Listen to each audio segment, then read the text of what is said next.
En las ardientes tierras de Egipto, donde el sol abrasador se alzaba sobre el majestuoso Nilo y sus fértiles riberas, el pueblo hebreo sufría bajo el yugo del faraón. Durante generaciones, los hijos de Israel habían prosperado en Egipto, pero con el paso del tiempo, un nuevo faraón, temeroso de su creciente número, los sometió a la esclavitud. Bajo el látigo cruel de los capataces, los hebreos construyeron ciudades, levantaron monumentos y trabajaron hasta el agotamiento, mientras sus clamores de liberación ascendían al cielo.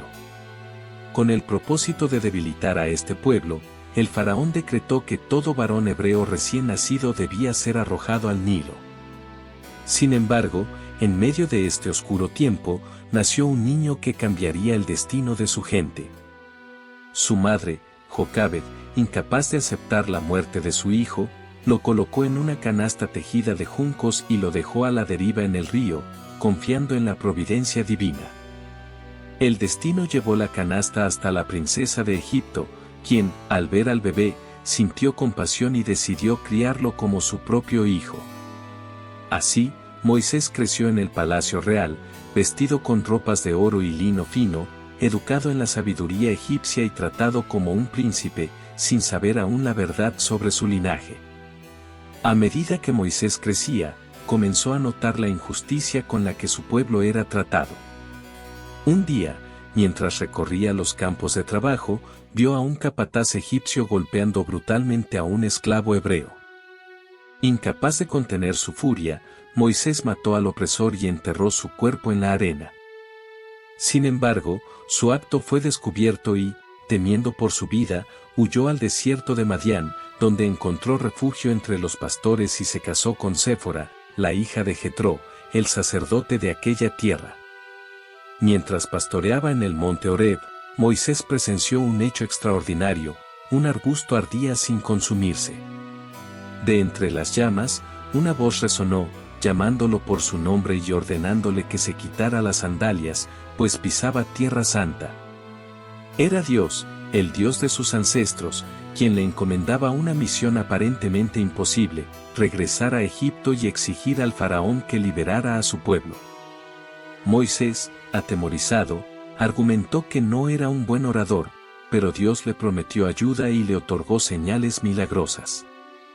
Además, le asignó a su hermano Aarón como portavoz. Al regresar a Egipto, Moisés y Aarón se presentaron ante el faraón en su imponente palacio y le transmitieron el mandato divino: dejar ir a los israelitas. Sin embargo, el faraón, arrogante y convencido de su poder, se negó rotundamente y, además, aumentó la carga de trabajo sobre los esclavos.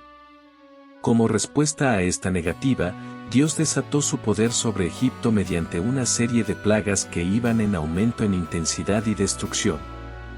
En primer lugar, el agua del Nilo se convirtió en sangre, haciendo que los peces murieran y que el río apestara. Luego, una invasión de ranas cubrió toda la tierra, entrando en casas, camas y hornos. Posteriormente, una nube de piojos infestó a los egipcios y sus animales, seguida por una plaga de moscas que llenó cada rincón del reino. Más adelante, una terrible enfermedad mató todo el ganado de los egipcios, aunque los rebaños de los hebreos quedaron intactos. Como si esto no fuera suficiente, dolorosas llagas brotaron en la piel de los egipcios, seguidas por una tormenta de granizo y fuego que destruyó cosechas y hogares. Luego, un enjambre de langostas devoró lo que quedaba de la vegetación y, poco después, una densa oscuridad cubrió Egipto durante 3 días. A pesar de todas estas calamidades, el faraón siguió negándose a liberar a los hebreos. Finalmente, la última y más terrible plaga llegó: la muerte de todos los primogénitos egipcios.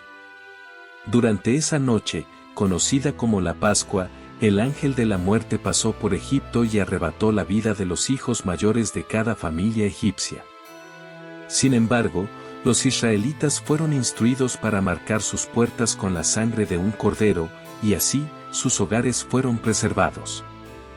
Devastado por la pérdida de su propio hijo, el faraón finalmente accedió a dejar partir a los hebreos.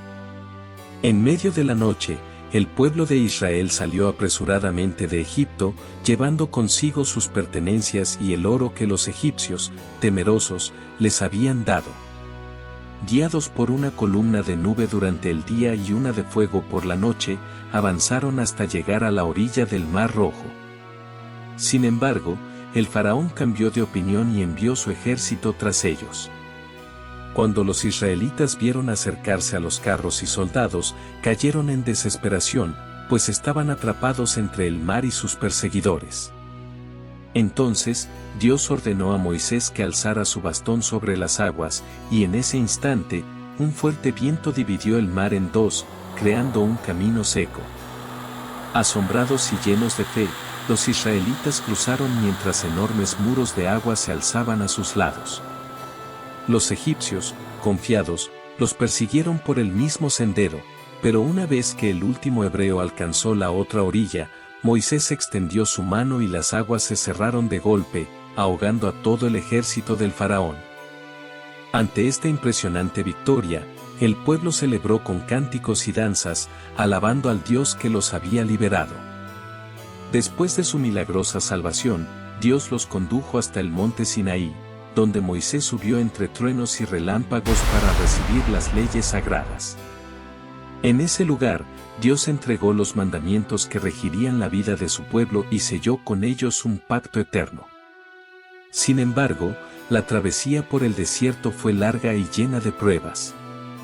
Durante 40 años, los israelitas enfrentaron hambre, sed y batallas, pero Dios los sostuvo con maná del cielo y agua de la roca.